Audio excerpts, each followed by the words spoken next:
sobre el amor de Dios como un amor centralizador y purificador de nuestra vida afectiva y de todo el psiquismo. El amor a Dios es el más importante de todos y el más fundamental, no porque nos lo hayan enseñado así en nuestra infancia, nos lo han dicho así porque en realidad lo es. Pero no insistimos aquí por esta razón. El amor a Dios es el más importante por una razón muy clara.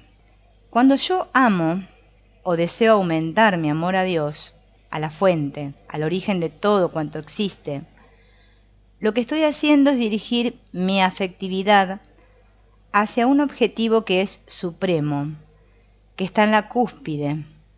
Por lo tanto, estoy polarizando mis sentimientos hacia lo que es el centro, hacia lo que es el origen, hacia lo que es la causa de todo. Esto quiere decir que estoy dando a mi amor una base sólida, auténtica, y que en la medida en que desarrolle el amor a Dios, se van estructurando en mí de un modo armónico todas las demás modalidades del amor. El amor a Dios se convierte entonces en el elemento centralizador y organizador, y además en el elemento transformador de mi vida afectiva, y a través de ella, de toda mi vida psíquica también. La importancia del amor a Dios consiste, pues, en que no está dirigido a un objeto, a una persona, a una realidad contingente, sino a lo que es el centro, el eje, el principio de cuanto existe.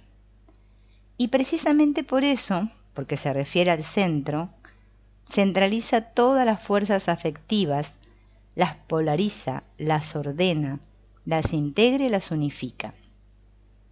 Esta es la gran ventaja psicológica del amor a Dios. Si la persona no tiene unas ideas básicas muy claras, será imposible que su mente funcione de un modo integral. En la vida afectiva ocurre igual. Si no tenemos un blanco donde se dirija toda nuestra vida afectiva fundamental, nuestra afectividad tenderá a dispersarse en multitud de direcciones. Es lo que nos pasa ordinariamente. Por un lado desarrollamos un afecto hacia la familia, A, B o C. Por otro lado tenemos una formación religiosa y también un afecto a Dios. Relacionamos el amor a Dios con el de la familia solo teóricamente, por analogía, pero lo vivimos aisladamente, sin una unidad real entre sí.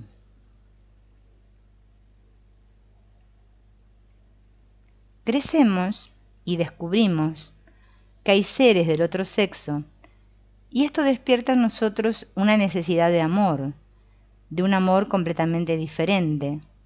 Se desarrolla en nuestro interior un amor que no tiene nada que ver con el amor a Dios, ni con el amor a la familia que teníamos antes.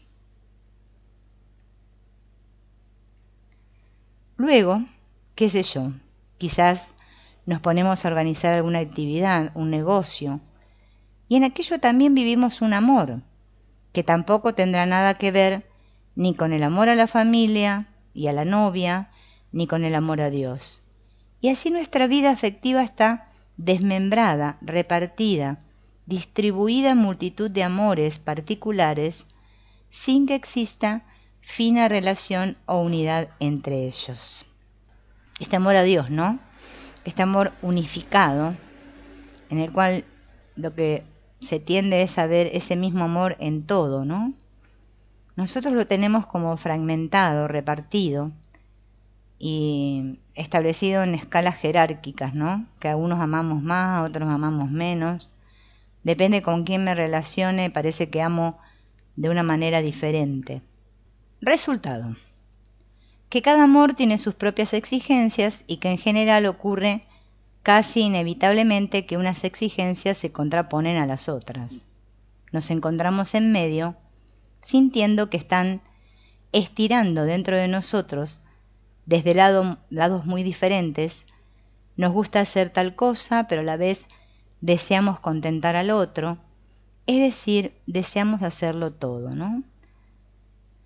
Este amor que a veces se transforma en un amor muy volcado hacia los demás, ¿no? En el cual parece que queremos complacer a todos y no podemos, ¿no? Porque queremos atender al amor y como lo vemos de diferentes maneras, porque parece que amáramos a cada persona de una manera diferente, parece que si sintiéramos como algo que tira dentro nuestro y no sabemos qué. Así lo mismo nos pasa con las cosas que nos gustan o no nos gustan hacer, ¿no? Quiero hacer una cosa, pero también me gusta otra y no sé cuál hacer. El amor se convierte entonces en un martirio para nosotros. Todo se debe a la falta de unidad interior. Nuestra vida afectiva está esencialmente desorganizada y por lo tanto es natural que se rompa y que tienda a despedazarse, ¿no? Todo debido a esta falta de unidad interior que tenemos todos, ¿no? Cuando descubrimos que el amor no es una facultad más, que no es una simple modalidad de la vida, sino el centro de toda nuestra vida subjetiva, que en el fondo todas nuestras motivaciones están basadas en el amor, y que este centro de nuestra motivación nos viene dado por una fuente superior, que a su vez es el centro de todo cuanto existe, entonces queda claro que nuestra relación primordial, óptima, o la preferente por lo menos, ha de estar dirigida hacia ese ser, hacia esa realidad, hacia ese amor que trasciende la figura personal, la figura contingente, la unidad aislada. Por otro lado, cuando descubrimos que todo nuestro amor en todas sus gamas, deseo, pasión, aspiración, ambición, etc., son expresiones, rayos de una misma fuerza, que es el amor genuino tal como lo presentimos, tal como aspiramos a él, y que todo este amor lo estamos recibiendo totalmente de Dios, entonces queda muy claro para nosotros que lo único capaz de satisfacer nuestra sed de amor, nuestra sed de plenitud interior, es Dios, es ir a la fuente. Pero esto tenemos que verlo claro, cada uno en particular, que en realidad toda mi capacidad de amar, todo cuanto estoy sintiendo a través de las muchas formas del amor, incluso de las formas egoístas, de las más elementales y sencillas, de la vida sexual, por ejemplo, es estupendo y que todo lo que nos gusta se debe a que es bueno, digan lo que digan otras personas, y es bueno porque en realidad procede de una cosa que intuimos como lo más maravilloso que existe, que es el amor total. Por lo tanto, si sentimos que todo esto es tan estupendo y que nos está viniendo de una fuente, surge espontáneamente el deseo ardiente de dirigirnos a esa fuente para poder encontrar la plenitud, la razón plena de nuestro ser. Tal es el fundamento del amor de Dios. Por lo tanto, no es que yo haya de amar a Dios porque así me lo han impuesto, porque lo dice el catecismo o porque si no, Dios me impondrá tal o cual castigo. No, no hace falta nada de eso. Amo a Dios porque toda mi capacidad de amor procede de Dios. Y lo único que me puede llenar, que me puede permitir vivir del todo la plenitud del amor, es abrirme a esa fuente de amor que llamamos Dios. Por eso cuando uno profundiza en este terreno, intuye que es natural, clarísimo y evidente, que el que vive solo en la superficie de su ser no pueda encontrar sentido a nada y tenga que desparramarse en 20.000 direcciones diferentes y agarrarse a 1.000 objetos distintos. El amor a Dios tiene, pues, este efecto centralizador y transformador de nuestra vida afectiva. Pero antes de que esto sea un hecho, es necesario cultivar este amor a Dios. ¿Y cómo se cultiva el amor a Dios? De una manera muy sencilla, amando, amando y amando. Hay muchas personas que leen tratados de teología, de mística, de poesía, de filosofía, de arte, de todo lo que queramos. Y están hablando todo el día del amor y leyendo todo el día sobre el amor. Pero esto no les hace adelantar ni un paso en amar un poco más, ¿no? O sea, esto no se trata de hablar mucho, ni de decir palabras bonitas, ni de leer muchos libros, ¿no? Y estar todo el día el amor, el amor, el amor, porque no se trata de eso. Se trata de amar, ¿no? Y solo se puede ejercitar amando. O sea, hay que practicarlo. Hay que hacer el amor. Hacer el amor no es el sexo. Hacer el amor es hacer el amor en mí, ¿no? En mi mente, en lo que soy. Solo se adelanta en el amor ejercitando de hecho la facultad de amar. Nadie nos ha de enseñar cómo se ama, como nadie nos ha de enseñar cómo se respira en un sentido elemental, porque ya somos amor, ¿no? No necesito que me lo enseñen. Amar es para nosotros tan natural que todo lo que hacemos es amar. Cuando vamos a cualquier sitio, cuando preferimos cualquier cosa, estamos amando. O sea que nosotros siempre estamos amando. O sea, lo que nos mueve es el amor. ¿Sí? Lo que pasa es que nosotros le podemos poner otros nombres, pero es que solo es eso, no hay otra cosa. El amor no solo lo dirigimos hacia las personas, sino hacia todo lo que nos gusta, sea del orden que sea. Por eso podemos decir que en realidad estamos amando siempre. Hay dos modos de cultivar el amor a Dios. Uno, aprendiendo a dirigir mi amor hacia Dios. Y otro, aprender a abrirme más a Dios, que es amor. Y dice, yo puedo desarrollar el amor simplemente repitiendo en mi interior actos de amar.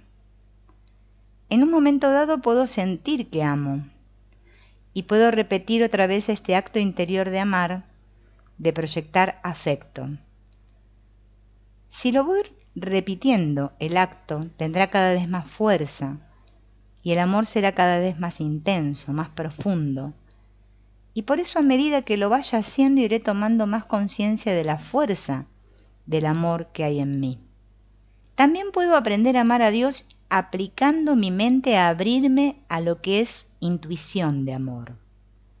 No especulando con mi mente sobre el amor, no teorizando, sino mirando intuitivamente con la mente lo que es el amor. El amor como elemento de cohesión de todo cuanto existe. Amor que tiene una fuente, un origen, que es Dios. Si aprendo, no a especular, sino a intuir, a mirar de un modo simple esa realidad que trasciende nuestro intelecto discursivo, iré afianzando en mí esta idea grande y clara del amor, y cuanto mayor se va haciendo esta idea, se va efectuando en la mente un cambio, un ensanchamiento, para que a través de ella pase un amor más amplio. Repetir actos de amor y mirar ese amor que siento es una de las formas más rápidas para adelantar, para progresar, para hacer madurar nuestra capacidad de amor. Repetir actos de amor y aprender a ser consciente de lo que siento yo cuando amo. Mirarlo, con esa clase de mirada que estoy aconsejando, dice él, desde hace tanto tiempo. Aprender a mirar, no a especular, no a razonar. Ser consciente y mirar. Dos cosas. Por un lado, ejercitar el acto activo de amar y por otro lado, mirar el amor que siento. Yo creo que cuando él se refiere a mirar, no se está refiriendo solo a la mirada por los ojos, sino a este mirar de la mente, ¿no? De todo lo que yo soy, dándome cuenta de que siento ese amor, de que soy yo el que amo, ¿no? Esto me va permitiendo tomar conciencia cada vez más profunda y más clara y más intensa del amor como fuerza viva, como realidad interior. Hay otra técnica que resulta más fácil para la mayoría y que en el fondo se complementa perfectamente con la meditación, que consiste en la expresión directa, afectiva, espontánea hacia Dios, es decir, la oración. Si yo me dirijo a las cosas que quiero y a las personas a quienes amo, si me gusta hablar con los demás y expresar en este contexto mi mundo interior, ¿por qué no he de hacer exactamente lo mismo con Dios? La oración surge entonces de un modo espontáneo, natural, aunque solo si no tengo demasiados prejuicios en ese sentido, es decir, cuando poseo la noción de que hay un ser que es el amor total, el amor puro, y que yo estoy deseando tener más amor, y que ese amor que estoy deseando tener me ha de venir de Él. De aquí surge una relación personal, afectiva directa.